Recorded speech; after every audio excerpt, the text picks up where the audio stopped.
So last time we had you on the show was, I believe, the night before your fight. Just talk about the fight with Healy. Oh yeah, okay, I remember. It was a tough one. I allowed him to do exactly what I knew he was gonna do, and I don't want to make excuses. I went in feeling pretty good, but I only had about 4 minutes of fight in me, and my body kind of gave out. And then once he got on top, he was able to control pretty well, and yeah, it was just a rough night for sure. Okay, man, and is there any news yet on when you'll be stepping back into the cage? No, not 100%. They told me that they couldn't get me on the July 14th card, but that they would try to get me on the next one. So I'm training like I'm going to be fighting August 18th in San Diego. So I'm not sure about who, but just getting ready for that. Okay, that's good. I was going to ask you, were you getting a little frustrated with the lack of fights in Strikeforce? Yeah, it definitely sucks, especially losing. I was expecting to get bumped a card or two, but I wasn't expecting for that long of a layoff. And they really only have they went from having 12 shows down to like 6. So there's like one every 2 months, and it's there's so many guys in Strikeforce that they want to fight that it's kind of a rough rotation. So I understand how it is. Yeah, it definitely sucks though. Yeah, a lot of guys, I think Derek Brunson and a few other guys have asked us for like a temporary release so they can go out and make some money. Ever thought about doing that? Yeah, not 100%, but I didn't think this layoff was going to take so long. But in the future, if it's gonna go like that, it wouldn't be that bad of an idea because it's kind of a rough way to make money right now. I've had one fight this whole year and I lost, so I only got half my money. So it definitely it is rough in that aspect. I wasn't sure if that was something they were going to allow people to do with the Zupa contract, but if they are allowing people to do that, it's definitely something I'll look into. Well, I've been talking to a lot of the fighters this week about open scoring in MMA, so after each round the fighters could see the judges' scorecards. What do you think about that? Yeah, that'd be great. Yeah, I'm all for that. At least you know where you stand, and there's no fog. Some guys in the second or third round, if you realize that if you pick it up, you could win. Mentally it can really give an edge to some fighters. If you kind of think you're ahead, some guys might coast. So I think it's a great idea. I mean, that'd be awesome. And definitely let guys know where they stand and mentally give people the bump when they need it in that third round to pick it up.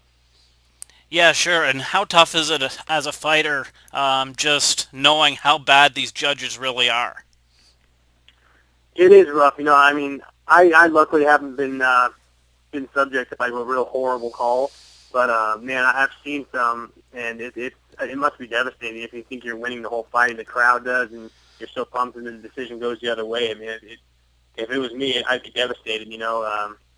It's rough. I think they should, if they don't do the showing the cards after every round, they should definitely maybe pay more attention to the judges and like training them up to up before they get up there and start judging, because some guys I think are just looking at a totally different scoreboard than everybody else. Because I don't understand so many of their calls, but just some more unified rules for them to follow. Yeah, I was talking to Ramsey from the UFC yesterday, and he doesn't even understand how these fights are getting scored. Like, he doesn't actually know what he needs to do to win the round. So he's like, Yeah. everybody has a different theory on how you win fights. You have to do this. You have to lay in kicks. You have to be active on the ground. All this stuff. But he's like, I have no clue. Yeah, I'm the same way. I don't know either. I know takedowns are a big one, and you don't want to be the guy that's bleeding. That's pretty much all I know. Nice, man, nice. So I also was talking to Tim Kennedy, not to name drop, but I was talking to Tim Kennedy earlier in the week, and he said Cecil Peoples, who is a judge, came out last week or the week before and said he doesn't count kicks when he's judging. So he doesn't think kicks cause any damage. Oh my gosh, that's rough, man. That sucks hearing that from a judge. I mean, leg kicks alone can end a fight. I mean, that's pretty devastating to hear that. Yeah, for sure. Okay, so what have you been doing outside of mixed martial arts with your time off here? Obviously, you're still training, but what else have you been up to? I had a foster kid placed in my home with me last February, so he's still with me. It was supposed to be short term, but I think we're going to be together for about another 6 months from now. So, just been hanging out with him.